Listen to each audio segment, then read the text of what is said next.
I never thought my life would fracture so brutally, breaking apart into shards too sharp to handle. One moment, I was living a dream with my wife and children. The next, I was standing outside my own home, barred from even seeing their faces. 8 months of silence, absence, and cold words had changed everything. They don't even ask about you anymore. Sarah's words echoed in my mind, a cruel sentence that felt like a death sentence for my soul. The woman who once promised forever was now the architect of my isolation. Our story started in the glow of youthful hope. I remember the summer we met like it was yesterday. Long evenings painted with laughter, conversations that stretched into the early hours, a chemistry so raw and magnetic it felt like fate. Sarah had a spark I couldn't resist.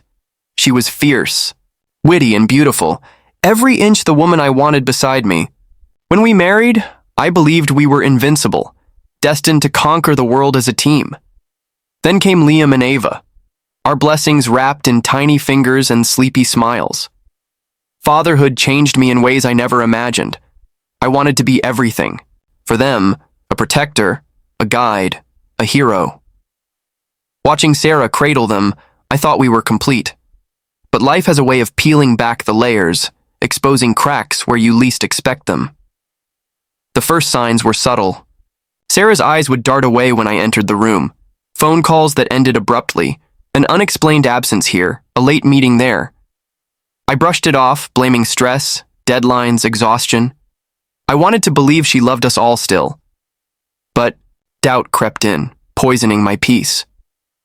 One afternoon, a mutual friend dropped a bombshell over coffee, whispers of Sarah and Mark, a colleague at her new job. "I saw them together," she said, hesitating as if sharing a secret I wasn't meant to hear. It looked close. My stomach turned. I forced myself to listen, but my heart screamed denial. I confronted Sarah that evening, words spilling, out in a desperate attempt to find truth. She denied everything, her voice steady, eyes cold. "You're imagining things," she said, but I knew the truth hid behind her facade. Days passed like a nightmare. I caught fleeting glances on her phone screen, messages filled with flirtatious emojis and inside jokes. The late nights stretched longer, the excuses thinner. Every instinct told me something was terribly wrong, but I clung to hope, willing myself to be wrong. Then came the night I will never forget.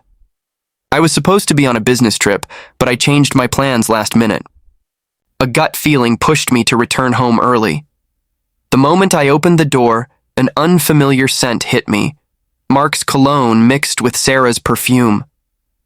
My heart pounded, dread suffocating me. Slowly, I crept to our bedroom, where muffled voices and laughter escaped beneath the door. I paused, breath caught, then pushed it open. There they were, Sarah and Mark, tangled in a secret embrace, oblivious to my presence. The scene burned itself into my mind. Sarah's hair cascading over his shoulders, his hands possessively gripping. Her waist.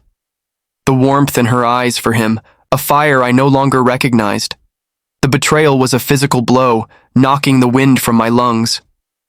I retreated silently, tears blurring my vision. That night I lay awake, haunted by the image and the question, how long had this been going on? How many lies had she spun? The following days were a storm of confrontation and denial. Sarah refused to admit guilt, blaming me for the distance between us.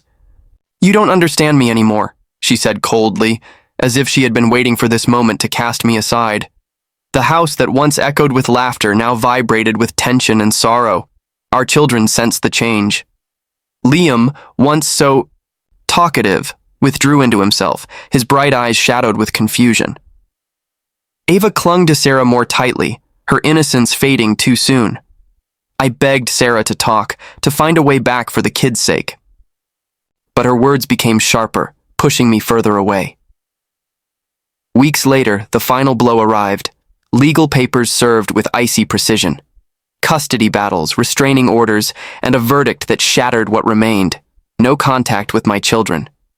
Called Sarah relentlessly, hoping for mercy, for a crack in her armor.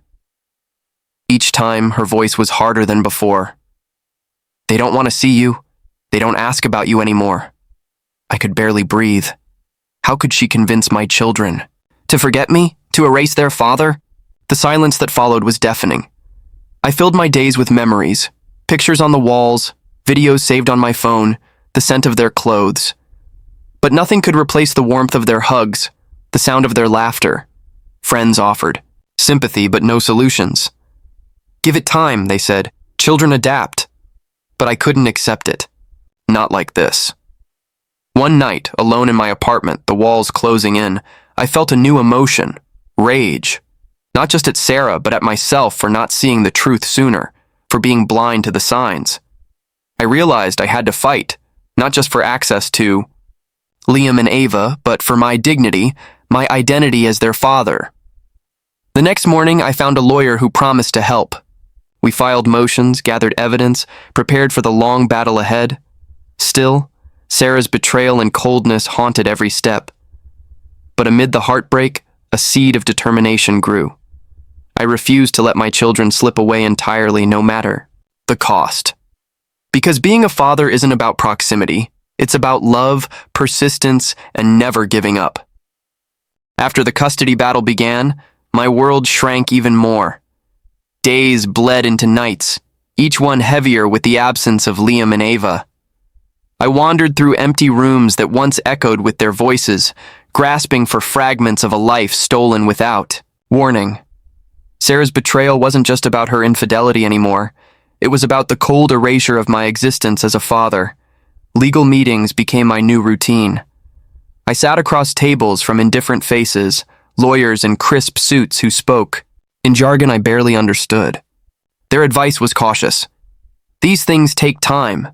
Evidence is key. But what evidence could I gather? Pictures of happy moments? Texts filled with love and hope? None of it stopped her from weaving a web of lies. She had painted me as unreliable, distant, someone unworthy of their love. I wasn't perfect. I admitted my faults, but never would I have imagined Sarah would use my mistakes as ammunition to keep me away. I tried reaching out to the kids directly, phone calls left unanswered, messages ignored. The silence was suffocating. One evening, desperation pushed me to go to Sarah's house. I stood across the street, watching the lights glow warmly inside. Through the window I saw them, Liam playing with a toy truck, Ava laughing as Sarah tickled her. The sight stabbed my heart. I wanted to scream, to run inside, to reclaim what was mine. But fear held me back. I was no longer welcome. Days later, my lawyer delivered news I dreaded. Sarah was preparing to move out of state with the children.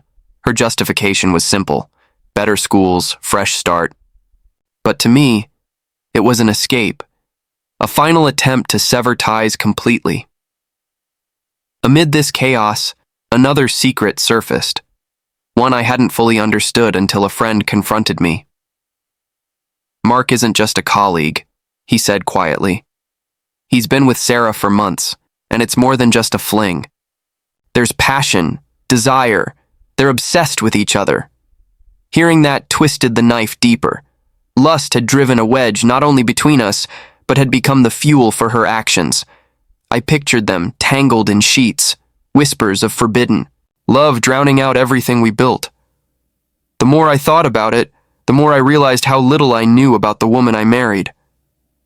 Sarah's coldness wasn't just about moving on, it was about a burning hunger I couldn't satisfy anymore. Nights became my worst enemy. Sleep escaped me as visions of her with Mark invaded every quiet moment. I imagined their stolen kisses, secret touches, the way she looked at him, the way she stopped looking at me. I reached out to friends, seeking solace, but their words felt empty. It's time to move forward, they said. But how could I, when half my heart was ripped away? One night, in the dim light of my apartment, I found myself scrolling through Sarah's social media. There they were. Photos of her and Mark, smiling, holding hands, a public display of what I was forbidden to see in private. Her words beneath the pictures cut deep. Finding new beginnings, cherishing every moment. It was a declaration, a final goodbye to the life we shared. My anger surged. I wanted to confront her, demand answers, but I was shackled by the legal constraints she had forced upon me. Yet, amidst the darkness, a flicker of resolve ignited. I realized this battle wasn't just for custody, it was for my identity, for the truth to be known. The following days were a blur of paperwork, consultations, and sleepless nights. I uncovered details about Sarah's affair, texts laced with desire, late-night calls, secret meetings in hotels. The lust that fueled her betrayal was blatant, undeniable. I wondered how she could drown in passion for another while turning cold toward our children. One afternoon, I met with a counselor recommended by my lawyer. Sitting across from her, I poured out my story, the heartbreak, the loneliness, the fight to be a father. She listened without judgment and said, "Your pain is real, and so is your love. But healing begins with acceptance and finding strength inside." Her words struck a chord. For the first time, I acknowledged the need to rebuild myself, to fight not just legally, but emotionally. I began journaling, pouring my fears and hopes onto paper. The act became a lifeline, helping me face the painful reality while nurturing hope. But even as I healed, Sarah's shadow loomed large. I knew the path ahead would be long, filled with battles and heartbreak. Still, I was determined to reclaim my place in my children's lives, because love, no matter how shattered, refuses to die. Months passed, and the fog surrounding my life only thickened. Sarah's lies were no longer whispers behind closed doors. They had grown into a complex maze designed to keep me trapped outside my own family. Every attempt I made to reach Liam and Ava was met with walls, legal barriers, emotional barricades, and her cold manipulations. One day, a surprising message came from an unknown number. "I know things you don't," it read simply. Skeptical but desperate, I responded. The kaki person on the other end claimed to be Jessica, a friend of Sarah's from work. She hinted at secrets deeper than the affair I already knew, things that could change everything. We arranged to meet at a quiet cafe. When I saw her, she looked nervous but determined. "I can't stand by anymore," Jessica whispered, glancing over her shoulder. "Sarah's not just cheating, she's hiding how much she's taken from you. The kids' school records, medical files. She's rewriting history." Her words sent chills down my spine. Had Sarah been rewriting not just our relationship, but my children's entire lives? Jessica handed me messages. Photos of documents, screenshots of emails, proof of Sarah's manipulation. It was more than infidelity. It was control on a terrifying scale. That night I sat alone, digesting the revelations. The woman I once loved was now a stranger I barely recognized, a master of deception wielding lies like weapons. I began to question everything. Had I been blinded by love? Was the father I thought I was fighting for a ghost she was trying to erase? But amidst the despair, a flicker of hope sparked. If Sarah's actions were this calculated, maybe there was a way to expose the truth. I shared Jessica's evidence with my lawyer, who promised to use it to challenge Sarah's custody claims. The battle intensified, but I felt empowered for the first time. Meanwhile, Sarah's public life grew more entangled with Mark's. Photos surfaced of them at restaurants, vacations, even family gatherings where the children were present. But she portrayed me as the absentee father, the villain in their story. I realized she was crafting a narrative to justify her actions, painting herself as the protector and me as the threat. It stung deeply. One evening, I found myself scrolling through Mark's social media. His posts were arrogant, flaunting their affair with smug satisfaction. I couldn't help but despise him, not just for stealing my wife's love, but for becoming a father figure to my children while I was locked out. The lust between Sarah and Mark seemed insatiable. Rumors whispered through town about their wild escapades, secret rendezvous, and reckless abandon. It was as if passion had become Sarah's new addiction, drowning out every responsibility she once held dear. Yet even in this chaos, I sought to focus on the kids. I started writing letters, long, heartfelt notes I hoped they would someday read. I told them about the love I had for them, the pain of separation, and my unwavering hope to be reunited. Those letters were my lifeline, a testament to my presence even when I wasn't physically there. Then, a breakthrough came. A judge granted me limited visitation rights, supervised visits at a neutral location. It wasn't much, but it was a start. The first time I saw Liam and Ava again, my heart nearly shattered and soared simultaneously. They looked different, quieter, wary, but the sparkle in their eyes was still there, holding their hands, hearing. Their hesitant voices, I realized this fight wasn't just legal or emotional, it was about rebuilding trust shattered by lust and lies. Sarah's betrayal had nearly cost me everything, but love, I discovered, was a stubborn flame, refusing to be extinguished.